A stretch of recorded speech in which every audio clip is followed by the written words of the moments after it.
kung sangkot si PBBM sa flood control anomalies, bakit siya yung naglabas nito? Hindi yan simpleng contradiction. Sa politika, kadalasan, kung sino ang naglalabas ng isang issue, siya din yung nagtatakdang tumapos nito. First, I'm not saying na involved talaga si PBBM dito sa flood control for legal purposes. Pero what if, di ba? This is just a what if. Isipin nyo na lang, parang pelikula tong ikikwento ko sa inyo. Pero, based sa real events, nangyari talaga. So game, let's analyze the logical strategy behind this. Bakit ko ito linabas kung involved ako? This is the Terminus, and I'm June, the host. Hindi naman talaga in-expose ni PBBM tong flood control. In the first place, exposed na talaga to. Anong ginawa ni PBBM? Siya lang ang unang nagpasabog. If I remember it correctly, ginawa niya to sa SONA. And that time, parang wala siyang mai-report na memorable ba sa madla. Kaya that time katatapos lang ng habagat, and as usual, may baha. Then there's no better place, time, and opportunity para pasabugin to kundi sa SONA. Hitting two birds with one stone. He controls the timing of the exposure. If involved talaga siya, nakita niya siguro na hindi na mapipigilan tong issue. So, ang ginawa niya, he initiate to investigate from being a target to an investigator. Tulad nung ginawa ni PGMA dati sa Hello Garci tapes. Nagsisirculate na nun that time yung Hello Garci. What did PGMA did? Biglang nagpa-press release. I'm sorry. Hindi nga lang ganun ka-effective sa public, pero politically, unting-unti nawala yung usapan dito kay Hello Garci. So, tong si PBBM, hindi siya ang nagsimula ng issue. Siya lang ang nagpasabog. Hindi ba natakot si PBBM na baka ma-expose siya o ang mga kakampi niya dito sa flood control? Hindi lahat ng expose parehas yung tama. May tinatamaan pero may iniiwasan. So ngayon, after niyang pasabugin tong flood control, anong ginawa niya o nung mga kakampi niya? Ito ngayon si Senator Lacson nagpa-release ng statement na may 67 lawmakers daw na contractor din noong 2022 sa sarili nilang project. Ang tanong ko, bakit hindi 69? Ito namang si PBBM naglabas ng listahan ng mga 15 contractors noong 2022 din na nagkamal daw ng 100 billion pesos. So, nag-focus sila ngayon sa contractors, delays, cost project, execution failure. Hindi sa policy design, hindi sa budget architecture, at lalong hindi sa approval chain. Protect the core, sacrifice the edges. So, ganito siya gumana. First, identify yung mga expendable actors. Yung mga contractors, mga DPWH, yan yung sila Diskaya, sila Bryce Hernandez, then yung mga scapegoat nila o kaya yung mga kalaban sa politika, si Zaldico, sila Jinggoy, Villanueva, si Escudero, Bong Revilla. Then concentrate the blame sa baba lang, downward. Palpak yung execution sa baba. Hindi dapat maabot yung nag-approve ng budget, yung nag-design ng system, yung nag-prioritize ng projects. May napaparusahan pero hindi naabot talaga kung sino yung mga nag-decide sa core. So sample, nangyari na to dati. Pork barrel scam. Sino ang pinuruhan? Si Janet Lim Napoles. Saka yung mga multiple NGOs tsaka middlemen. Pero yung pinakamalaking mga questions nun, sino yung nag-authorize? Sino yung nag-channel ng funds? May nakulong. At least nakulong nun si Bong Revilla, Jinggoy, pero nakalaya pa rin eventually. And sa Enrile, na sabit din dapat, patanda na daw hayaan na natin. But still, medyo nabago nga yung sistema, pero yung structure, the same pa din. May nasabit, pero yung pinakaugat, hindi nahugot. Now, kung involved nga talaga si PBBM, bakit siya push ng investigation? Sa isip natin, thinking ng mga Pinoy, may investigation, kaya lalabas yung totoo dyan. But, in reality, hindi agad lumalabas. Minsan, lumalabo pa. So what PBBM did? Nag-conduct ng multiple investigation. Ito nga ang Senate probe na may humaharang pa to discover the truth. Then, binuo yung ICI. Tapos, ginawang DPWH itong si Secretary Dizon. Pinakawalan sa media, pinapunta sa mga iba't ibang lugar para tingnan yung mga flood control projects. Ay, hindi pala iba-iba. Doon lang pala sa mga kalabang distrito. Pina-check. Do you think madaming nag-iimbestiga mas okay?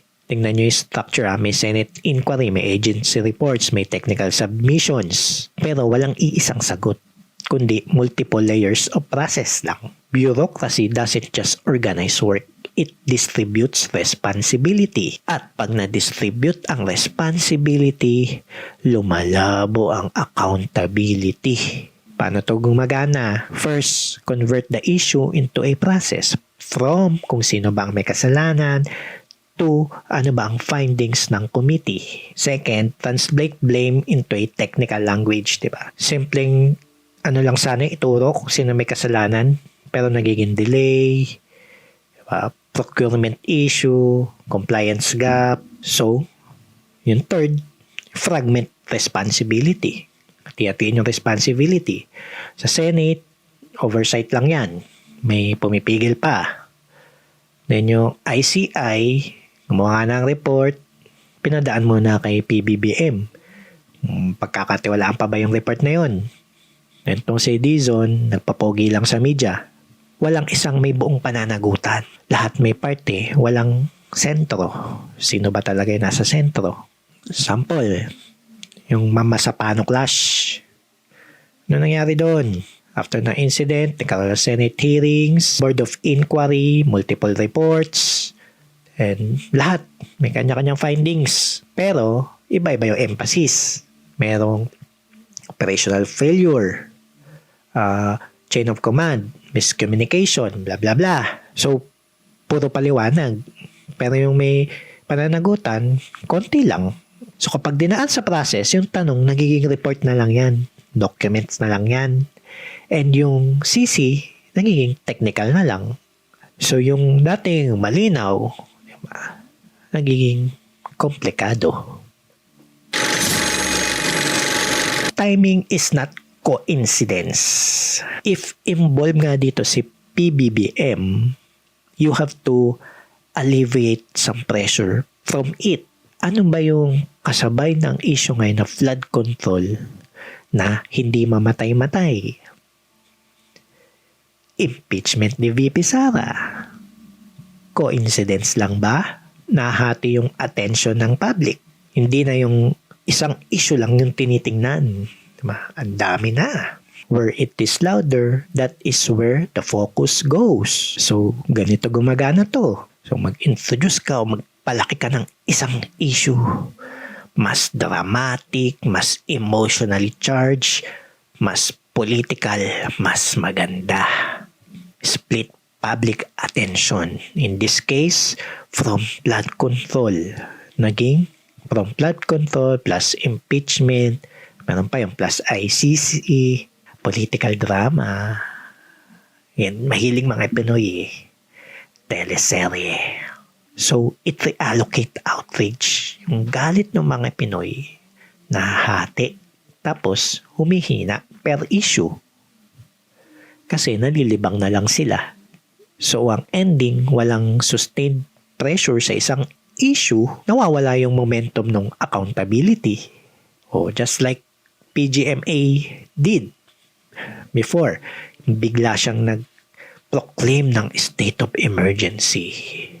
Diba? Pero 1 week lang. Pero ang kala ng lahat, ay, magiging martial law to. Diba? It's a big issue that time. Pero ano ang kasabay ng issue noon? Yung NBNZTE deal, fertilizer fund scam, yung Hello Garci. Diba? Naghati-hati ngayon yung atensyon ng mga tao. Hindi mo kailangan patayin yung issue. Kailangan mo lang tabunan ito. At kapag hati na yung atensyon, wala nang sapat na lakas para managot ang kahit sino. Ito, mas mabigat na tanong. Kung anti-corruption to, galit sila sa corrupt, bakit yung flood control lang? Bakit yung ibang, alam naman nating corrupt na sistema, agency, hindi nila magalaw-galaw? Example, yung Bureau of Customs. Alam naman natin, ang dami dyan. So, pinili nila ang flood control instead yung ibang corruption sa ibang agency kasi from their point of view, hindi lahat ng problema kailangan mong galawin. Lalo na yung mga issue na mahirap kontrolin.